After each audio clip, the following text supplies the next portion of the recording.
As we talk about France, I am going to apologize for my pronunciations off the top. These are going to be brutal, so Yeah, this is apologies. gonna be No offense hilarious. intended. But the guy that I think we have to start with is Zaccharie Risacher, 2005 birthday, 17 years old, 6'8" wing. I loved this kid. The more I Hmm. watched, it was like, holy crap, this dude's got a lot to his game. And it was kind of that similar effect that I had with like Ron Holland, where like at first it didn't really pop. It wasn't like in your face, impact. But the more you watch, it's like, okay, now you're really seeing the defensive footwork, the defensive versatility, the team defense, where he's always hedging and recovering and closing out under control. And then the outside shot looked really good.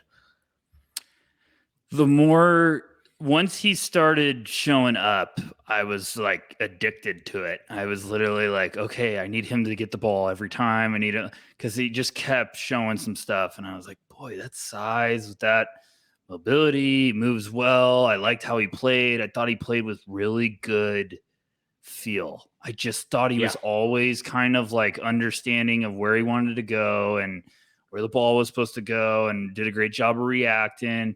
Just kind of waited and lulled the defense to, give him an opening. And, um, I just wrote like hard not to get excited about the long term potential and upside. Like it's just like smooth feel for the game.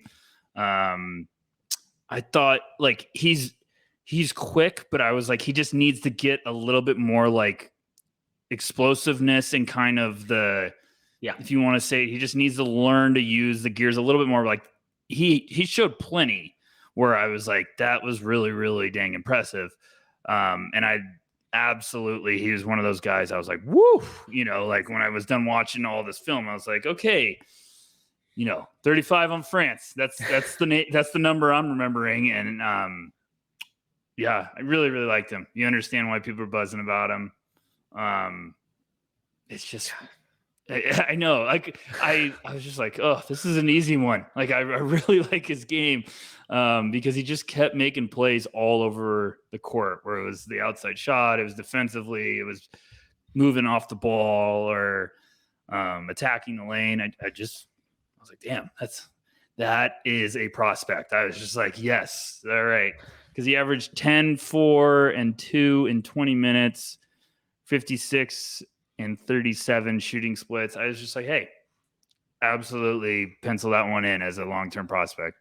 Yeah. It's just that exact, like, kind of 3 and D archetype. So I kind of hate using that label so much, but that It's, type of yeah. player that I just fall head over heels for every time. The really high IQ team defenders who are always bailing their teammates out and then recovering to their own situation with perfect footwork.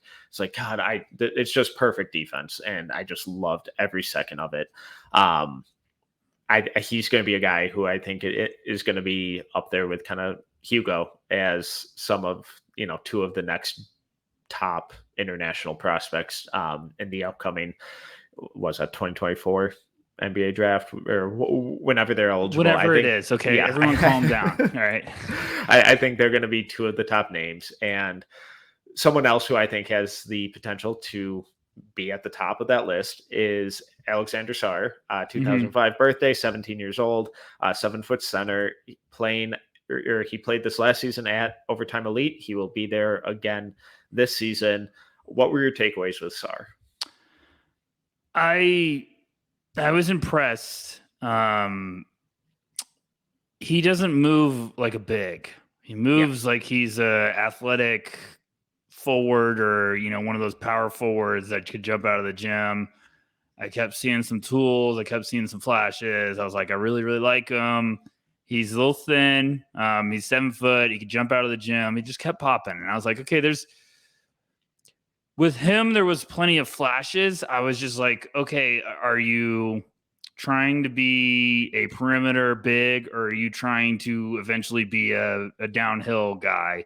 Not trying to say this as an insult, but it's like, are you going to have a Kai Jones kind of like, what are you? Are you the athletic big, or are you going to have the craft to kind of be let me feed you down low, let me get you some touches, because he would step out and show some range, and I was like, okay, that's really nice. He had some defensive reads that I was very impressed by. I just need him to get a bit more physical. And it's just one of those things, like the skinny leaper. Like, I need you to all of a sudden become a bit of a bruiser. Like, you need to be a tough screener. You need to not be afraid to take on contact, because everything else was really damn impressive. But I don't know. What about you? He was one of these guys where the more I watched, the more I liked. Where at first it's like, I hate to throw the S word out there, but it's like you feel a little soft. Yeah. And then I just kind of kept watching and watching. It's like admiring the footwork, the mobility, the body control, the shot blocking. It's like, okay, there's a lot to work with here that can make you a really versatile player in the long run. So yes, you need to get stronger, but like some of those post moves we just saw where he's, where he has his pivot foot glued to the floor and is sending defenders the other way. It's like, oh, that's special. Like, that's like really good control and sense of self and balance. So I think that type of stuff is really promising for the long run. He is the younger brother to Alexandre Sarr, former Kentucky Wildcat and Wake Forest, I believe, before he transferred.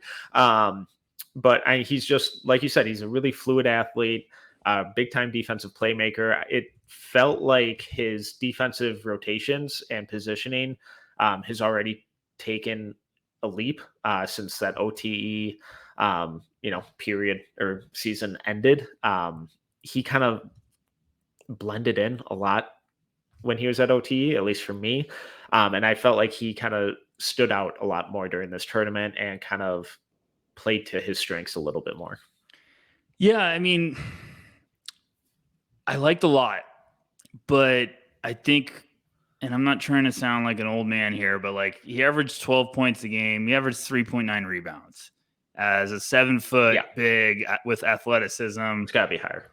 It's got to be higher. You got to be tough. You got to battle in there. Like they had a guard we're going to talk about later lead the team in rebounding with 5.9 rebounds. He was 5th or 6th in rebounding.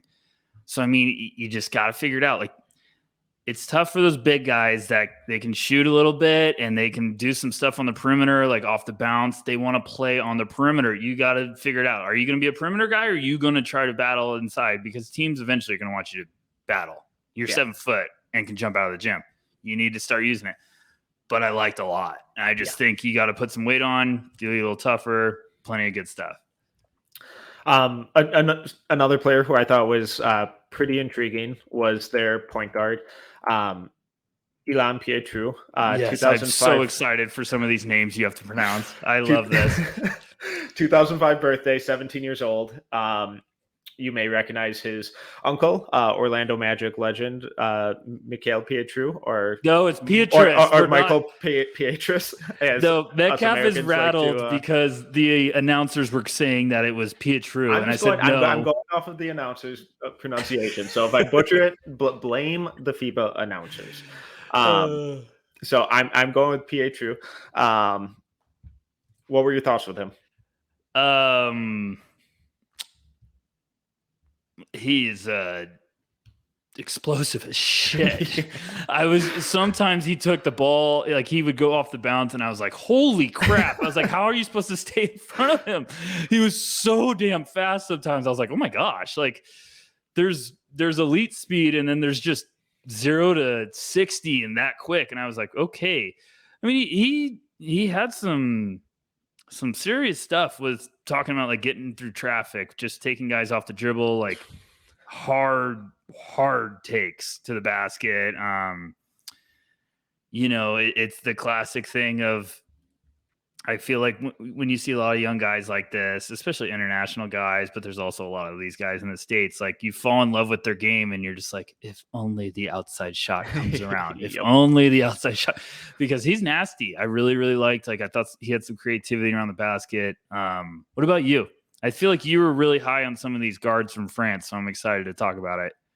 Yeah, I mean, when he attacked the rim, it was like, Yes, more. Give me more, Yes. because no one could stay in front of him, and he wasn't afraid of contact, and he would finish through it. He had really good touch at the rim.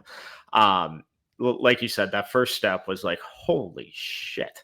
And when he ran in transition, it's like, don't bother. Yeah. You're gonna be late getting in front of him.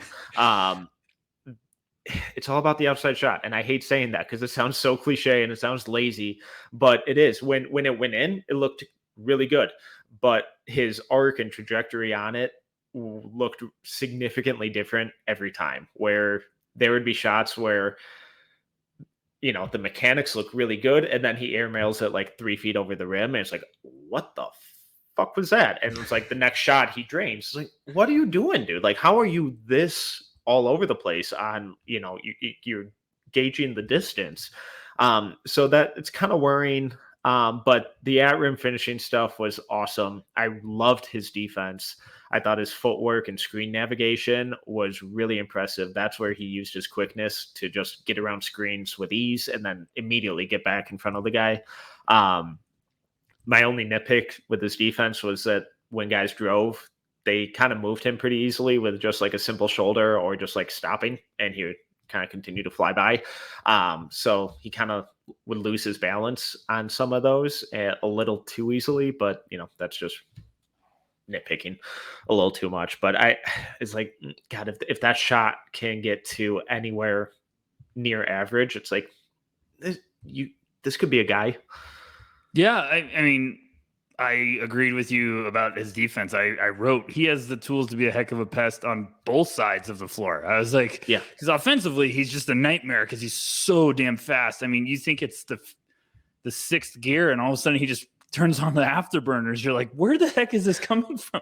So, and he's nasty getting downhill. He's fearless. So, there's a lot to like. It's just give us a shot, please. Please give us the shot, like, because I really liked him. And yes, his uncle Illan Pietrus can play, you ignorant American. Stop it. All right. Well, someone whose athleticism and shot I was super impressed with was Elaine Fibleuil, 2005 birthday, 17 years old. He was like the French version of Langarita for me. Okay. Wow. Yeah. I mean, I even wrote down one of those players that just keeps jumping off film. I felt like he did a lot of damage off the ball, but I was like, in a weird way, I was like, can he get more touches, please? Can we somehow give him more touches? But you loved him so much. Talk to everyone about why you loved him. Because he looks really solid. So go ahead. Yeah, and I thought the athleticism was legit, like really good pop, mainly in the open court. But then as the tournament kind of progressed, his shot seemed to get better. Mm-hmm. I think this is a nasty dunk here, just slow reverse windmill. And it's like you said, he was just a really impressive off-ball scorer, and the shot off the catch looked really consistent, really reliable. He didn't hesitate with it, and then when he attacked the rim, I love how he didn't shy away from contact at all. He was frequently creating it. He was going into guys. He was forcing them to make a play, and then had the strength and vertical pop to easily absorb the contact and then finish through it.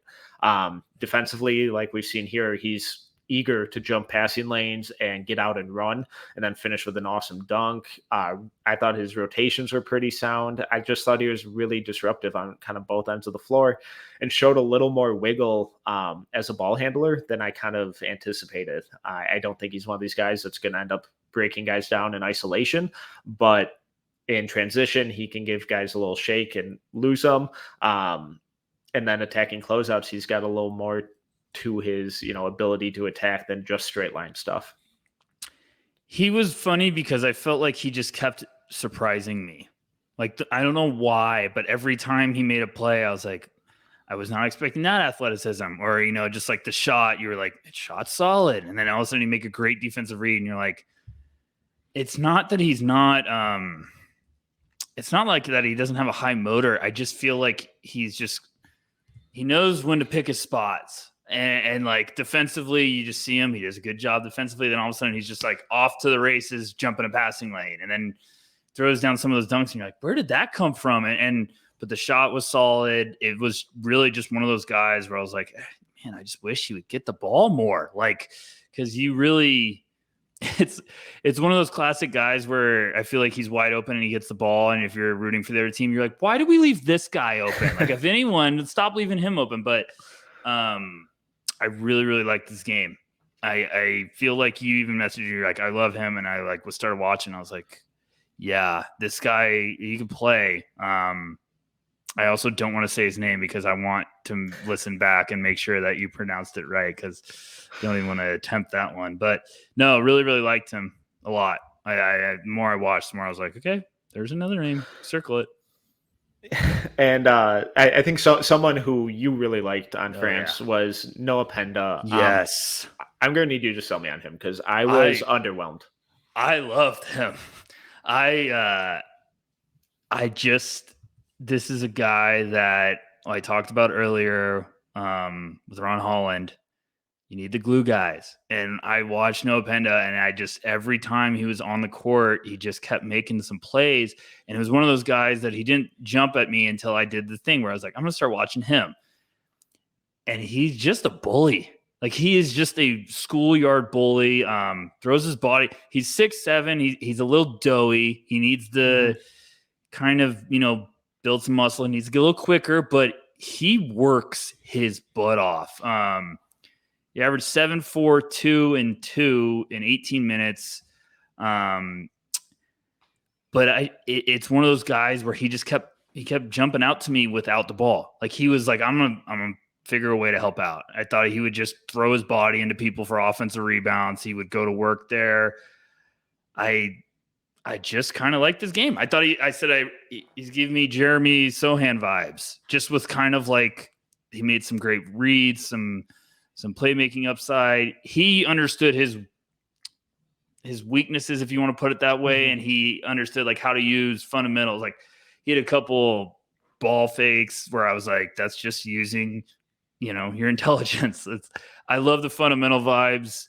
He's going to need some stuff to come around to become a serious NBA prospect, but I really, really liked a lot of stuff that he does on the court. He might never play in the NBA, but I just thought, this is a guy that all of a sudden could turn into an outside shooter.